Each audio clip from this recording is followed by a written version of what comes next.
നമസ്കാരം. 10 വർഷത്തിലൊരിക്കൽ പ്രധാന ഡാമുകളിൽ സുരക്ഷാ പരിശോധന ആവശ്യമാണെന്ന കേന്ദ്ര ജല കമ്മീഷൻ സുരക്ഷാ പുസ്തകത്തിൽ വ്യവസ്ഥ ഉണ്ടെന്നിരിക്കെ മുല്ലപ്പെരിയാർ അണക്കെട്ടിൽ അറ്റകുറ്റപ്പണികൾ നടത്താനുള്ള തമിഴ്നാടിന്റെ പിടിവാശിക്ക് വഴങ്ങി കേരളം. 2011 സുപ്രീം കോടതി നിയോഗിച്ച ഉന്നതാധികാര സമിതി ഇതിനു മുൻപ് സുരക്ഷാ പരിശോധന നടത്തിയത്. മുല്ലപ്പെരിയാറിൽ സുരക്ഷാ പരിശോധന നടത്തിയിട്ട് മതി അറ്റകുറ്റപ്പണികൾ എന്ന നിലപാടായിരുന്നു കേരളത്തിൻ്റേത്. എന്നാൽ അണക്കെട്ടിൽ ആദ്യം അറ്റകുറ്റപ്പണികൾ നടക്കട്ടെ, അതിനുശേഷം സുരക്ഷാ പരിശോധന നടത്താം എന്ന നിലപാടാണ് തമിഴ്നാട് സ്വീകരിച്ചത്.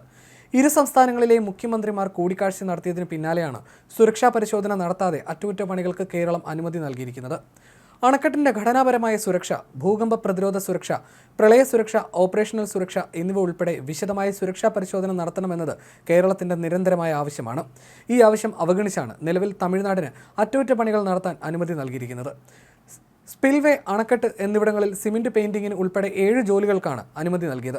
കർശന ഉപാധികളോടെ ജലവിഭവ വകുപ്പാണ് അനുമതി നൽകി ഉത്തരവിറക്കിയത്. ഇടുക്കി MI ഡിവിഷൻ എക്സിക്യൂട്ടീവ് എഞ്ചിനീയറുടെയോ അദ്ദേഹം ചുമതലപ്പെടുത്തുന്ന ആളുടെയോ സാന്നിധ്യത്തിൽ മാത്രമേ ജോലികൾ നടത്താവൂ. നിർമ്മാണ സാമഗ്രികൾ മുൻകൂർ അനുമതി വാങ്ങി പകൽ സമയങ്ങളിൽ മാത്രമേ കൊണ്ടുപോകാവൂ. ചെക്ക് പോസ്റ്റുകളിൽ പരിശോധനയുണ്ടാകും. അനുമതി നൽകാത്ത ഒരു നിർമ്മാണവും അനുവദിക്കില്ല. വന നിയമം പാലിക്കണമെന്നും ഉത്തരവിൽ പറയുന്നു. സൂക്ഷ്മ പരിശോധനയ്ക്ക് ശേഷമേ അറ്റകുറ്റപ്പണി നടത്താൻ അനുവദിക്കൂ എന്നായിരുന്നു കേരളം ആദ്യം സ്വീകരിച്ച നിലപാട്. നിർമ്മാണ സാമഗ്രികളുമായി എത്തിയ തമിഴ്നാട് വാഹനം കേരളം തടഞ്ഞതും വിവാദമായിരുന്നു. പിന്നീട് കഴിഞ്ഞ 6-ാം തീയതി തമിഴ്നാട് അപേക്ഷ നൽകി. ഈ അപേക്ഷ പരിഗണിച്ചാണ് ഉത്തരവ്. നേരത്തെ അണക്കെട്ടിന്റെ അറ്റകുറ്റപ്പണിക്ക് എത്തിയ തമിഴ്നാട് സംഘത്തെ കേരള വനംവകുപ്പ് തടയുകയായിരുന്നു. വിഷയം തമിഴ്നാട് മുഖ്യമന്ത്രി MK സ്റ്റാലിൻ കേരള സന്ദർശന വേളയിൽ മുഖ്യമന്ത്രി പിണറായി വിജയനുമായി ചർച്ച നടത്തുമെന്ന് തമിഴ്നാട് ജലവിഭവ മന്ത്രി ദുരൈമുരുഗൻ നിയമസഭയിൽ പറഞ്ഞിരുന്നു.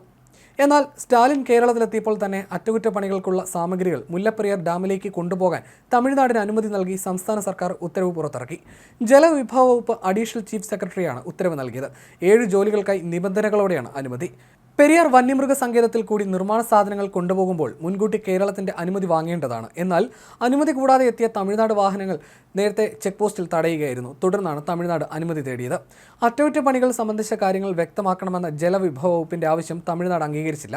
തുടർന്ന് അനുമതി ലഭിക്കാതെ തമിഴ്നാട് വാഹനങ്ങൾ തിരികെ പോവുകയായിരുന്നു. പുതിയ മുല്ലപ്പെരിയാർ അണക്കെട്ട് നിർമ്മിക്കുന്നതുവരെ ജനങ്ങളുടെ ഭീതി ഒഴിവാക്കാനായി നിലവിലുള്ള അണക്കെട്ടിൽ താൽക്കാലിക അറ്റകുറ്റപ്പണികൾക്ക് മാത്രമാണ് അനുമതി നൽകുന്നതെന്ന് ഉത്തരവിൽ വ്യക്തമാക്കിയിട്ടുണ്ട്.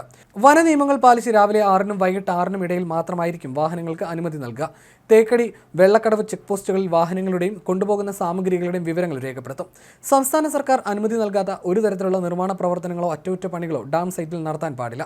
1980-ലെ വനസംരക്ഷണ നിയമം അനുമതിയില്ലാത്ത ഒരു പുതിയ നിർമ്മാണവും പാടില്ല തുടങ്ങിയ കാര്യങ്ങളും ഉത്തരവിലുണ്ട്.